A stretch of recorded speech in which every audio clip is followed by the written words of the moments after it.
And we are back with today's second upload. This time it is the fantasy football video where, as always, I will be recommending a whole host of players that you guys should be looking at for the upcoming fantasy football game week.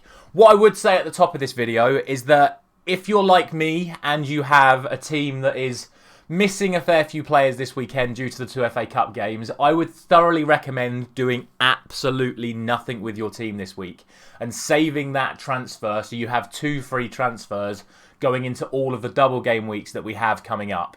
Now, I know that means you probably won't do very well this week, but trust me, considering how many teams have got double game weeks coming up, you're really going to want those 2 free transfers in the next few weeks because they could be pivotal to where you finish in your fantasy football leagues.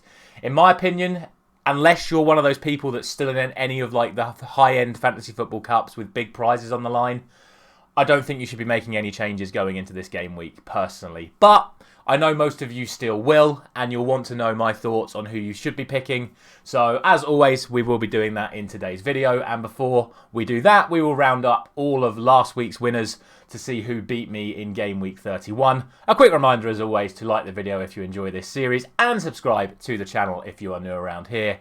Now, let's see how I did get on in game week 31.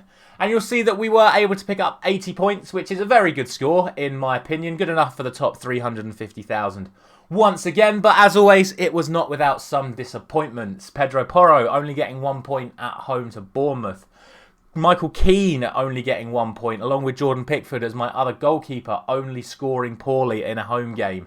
Raheem Sterling, who I was backing to be the guy to get Chelsea's goal tally back on the rise, only scoring 1 point as well. But other than that, the rest of the team did a very good job for itself. Haaland, of course, as captain, getting 12. Grealish with 7 for Man City. It's just a shame that they were conceding in that second half to Leicester. Even Totti on the bench picking up 6, and in my opinion was slightly robbed of an assist in that game because it could have gone either way. It just sort of had that double tackle deflection thing for Diego Costa to score that goal, but Totti would have got the assist if that didn't happen. Mo Salah getting 14 against Leeds. Martial picking up an assist as well. But my most proud pick, and of course he was the top scorer in my team last week, was Ebere Eze, who of course got 2 goals against Southampton.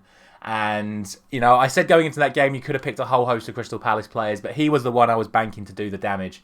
And thank goodness he did, because without his 16 points, it may have ended up being a relatively poor week. But all in all, it was a game week score of 80. But there were still some winners in the Esso 99 League, and they will be shown on screen now. So congratulations to Bradley and Saijinan, who picked up 83 and 82 respectively. Not, you know, they didn't drastically beat me, so I'm not going to complain too much when I lose by a small margin. But what that does mean is, as always, we have had some ramifications in the league table as we move on to that now. And you will see that Bradley has been able to move himself up the leaderboard with the points he scored this week. But also, if you look at the top of the table, you will see that James Morris's lead has been cut once again, as we now have 5 people within 100 points of him now. He is bottling it almost as much as his team Arsenal are bottling the Premier League right now. Can he hold on with just 6 game weeks to go? Find out over the next few weeks. But it is getting closer and closer at the top, with the chasing pack all outscoring him once again. My personal team was actually able to pick up 76 points this week as well, which has moved me closer to the top 10, which is where I'm hoping to finish at this current point in time. Now, finally, let's get in to the players I think you should be looking at, including in your fantasy football team for game week 32. And as always, we will start off with the 2 goalkeepers. I am going to go for Aaron Ramsdale and Sam Johnson as my 2 picks for this week. I know we just talked about Arsenal bottling the Premier League, but let's be realistic. Everyone expects them to get a clean sheet against Southampton tonight. And I know a fair few of you have Aaron Ramsdale in your squads anyway, so I'm assuming that is who you'll be going for. But if you do want someone a little bit different, Sam Johnson has been the man that has come in for Roy Hodgson in goal, and he's made a serious impact to that Crystal Palace defence. I think he's performed better than Gaeta, and I can't remember the other guy's name that came in for 1 game or so. But Johnson's come in and has performed very, very well, so I think he's worth a look. He is a very, very cheap goalkeeper, and Crystal Palace have some very good fixtures at the moment over this week and the next few weeks as well. which is also why I've gone for Joachim Andersen in the starting 11, because all of those same reasons. And he is normally the highest performing defender. He is the leader of the defence for Crystal Palace, and I expect him to get a clean sheet against Everton this weekend. You will also see that I have gone for Trent Alexander-Arnold, because I have to look at Liverpool's performances in the last 2 games. I have to look at Trent's performance moving into midfield the majority of the time against Leeds, and I think he'll probably try and do the same against Nottingham Forest.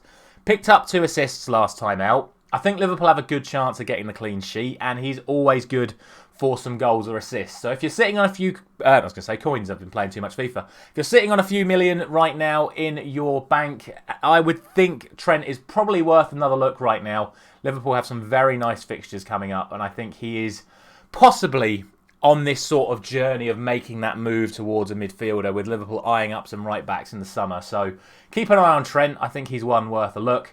And over the last 2 weeks, I said to go for Alex Moreno, and then Ashley Young got 9. So I went for Ashley Young last week, and he got 6, and Moreno got 12. So this week I've just gone for both of them. I think Villa still have a good chance of getting a clean sheet against an out-of-form Brentford side. Both these guys are playing some top-level football right now. They're both contributing at the other end as well. So whichever one you choose, I think it'll be well worth it over the next few weeks. So I've gone for Moreno because he's more likely to contribute, but I've put both of them in the squad because I just feel they're both playing so well at the moment. And then I've gone for Kieran Trippier because you've all got him anyway. The majority of you will still keep him in at home to Spurs. Spurs are out of form. That Newcastle are more than capable of keeping a clean sheet this weekend. And you never know, Trippier might just pop up at the other end as well. Into the midfield, and I've got to keep Iberi Eze in the team. I don't think there's any doubt about that. We've already spoken about Crystal Palace enough already, but I'd still expect Eze to be the one contributing against Everton. Next to him, I've gone for James Maddison once again. I have to believe that Leicester are too good to go down, and Wolves at home is a great opportunity to showcase that.